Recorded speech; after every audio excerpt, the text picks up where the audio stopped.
ഫിൻലാൻഡിൽ പൗരത്വം ലഭിക്കുന്നത് ഇനിയത്ര എളുപ്പമുള്ള കാര്യമല്ല. പരീക്ഷ എഴുതി അത് വിജയിച്ചാൽ മാത്രമേ ഇനി മുതൽ ഫിൻലാൻഡ് പൗരത്വം ലഭിക്കുകയുള്ളൂ. അതിനായി പൗരത്വ പരീക്ഷ നടത്താനാണ് ഫിൻലാൻഡ് സർക്കാർ തീരുമാനിച്ചിരിക്കുന്നത്. അതിനായി പൗരത്വ പരീക്ഷയുടെ നിർദ്ദിഷ്ട ഉള്ളടക്കവും നടപ്പാക്കലും ഉൾക്കൊള്ളുന്ന കരട് റിപ്പോർട്ട് ആഭ്യന്തര മന്ത്രാലയം ബുധനാഴ്ച പ്രസിദ്ധീകരിച്ചു. പാർലമെന്റിൽ ബില്ല് പാസായാൽ മാത്രമേ അത് നിയമമാകൂ. ഈ വർഷം അവസാനത്തോടെ പാർലമെന്റിൽ പൗരത്വ പരിശോധനയുടെ പുതിയ മാനദണ്ഡങ്ങൾ ഉൾക്കൊള്ളുന്ന ബില്ല് അവതരിപ്പിക്കുമെന്നാണ് പ്രതീക്ഷിക്കുന്നത്. പുതിയ പൗരത്വ പരീക്ഷ ഏത് രീതിയിലാകും നടത്തുന്നതെന്നും പരിശോധനയുടെ മാനദണ്ഡം എന്തായിരിക്കും എന്നൊക്കെയുള്ള ആശങ്കകൾ പലർക്കുമുണ്ട്. അതിന് സർക്കാർ തലങ്ങളിൽ തന്നെ ഇതുവരെ അന്തിമ തീരുമാനങ്ങളായിട്ടില്ല. പുതിയ പൗരത്വ പരീക്ഷ എങ്ങനെ അവതരിപ്പിക്കാമെന്ന് പരിശോധിക്കുന്നതിനും ഫിന്നിഷ് പാസ്പോർട്ട് ലഭിക്കുന്നതിനാവശ്യമായ ഭാഷാ വൈദഗ്ധ്യവും പൗരത്വ പരീക്ഷയും തമ്മിലുള്ള ബന്ധം വിലയിരുത്തുന്നതിനുമായി മന്ത്രാലയം ഒരു വർക്കിംഗ് ഗ്രൂപ്പിനെ നിയമിച്ചിരുന്നു. അതനുസരിച്ച് പൗരത്വ പരിശോധനയുമായി ബന്ധപ്പെട്ട്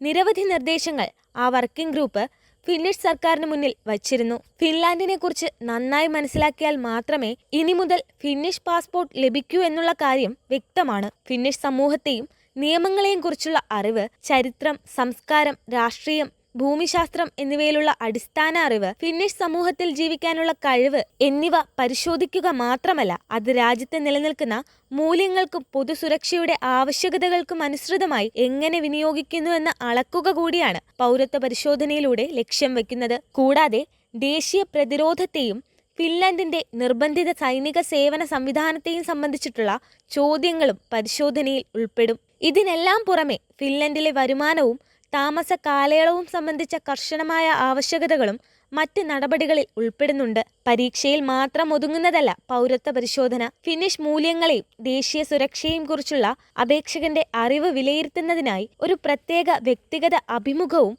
നടത്തിയേക്കും. ഫിന്നിഷ് പൗരത്വത്തിനായി അപേക്ഷിക്കുന്നവരിൽ 18 വയസ്സിനും 64 വയസ്സിനും ഇടയിൽ പ്രായമുള്ള ഏതൊരാളും പരീക്ഷ എന്ന കടമ്പ മറികടന്നാൽ മാത്രമേ പൗരത്വം ലഭിക്കുകയുള്ളൂ. ഡിജിറ്റലായാകും പരീക്ഷകൾ നടത്തുന്നത്. ഫിൻലൻഡിന്റെ വിവിധ ഭാഗങ്ങളിൽ പല തവണകളിൽ പരീക്ഷ നടക്കും. പരീക്ഷ എഴുതുന്നതിനായി ഒരു നിശ്ചിത തുക ഫീസായി അടയ്ക്കേണ്ടി വരും. പൗരത്വ പരിശോധനയുടെ ഭാഗമായോ പ്രത്യേകമായോ ഇപ്പോൾ നിലവിലുള്ള ഫിന്നിഷ് അല്ലെങ്കിൽ സ്വീഡിഷ് ഭാഷാ വൈദഗ്ധ്യം അളക്കുന്ന പരീക്ഷകളും തുടരണമെന്ന് റിപ്പോർട്ടിൽ പറയുന്നുണ്ട്. ഫിൻലാൻഡിലെ ഭാഷാ പരിജ്ഞാനവും ചരിത്രവും സംസ്കാരവും മനസ്സിലാക്കുന്നതിനൊപ്പം നിലവിൽ ഫിൻലാൻഡിൽ നടക്കുന്ന സമകാലീന വിഷയങ്ങളിലും കൃത്യമായ അറിവുണ്ടായിരിക്കണം. ഫിന്നിഷ് വാർത്തകളും സമകാലിക സംഭവങ്ങളും കുടിയേറ്റക്കാരെ ഈ പരിശോധന പ്രോത്സാഹിപ്പിക്കുമെന്ന് മന്ത്രാലയം നിയോഗിച്ച വർക്കിംഗ് ഗ്രൂപ്പ് കൂട്ടിച്ചേർക്കുന്നുണ്ട്. ഫിന്നിഷ് പൗരത്വം നേടുന്നതിനുള്ള നിബന്ധനകൾ കർശനമാക്കുക എന്ന പുതിയ സർക്കാർ നയവുമായി യോജിക്കുന്നതാണ് പൗരത്വ പരിശോധനയിലെ വിഷയങ്ങൾ വിശകലനം ചെയ്യുന്നതിനായി നിയോഗിച്ച വർക്കിംഗ് ഗ്രൂപ്പ് മുന്നോട്ട് വച്ചിരിക്കുന്ന നിർദ്ദേശങ്ങൾ.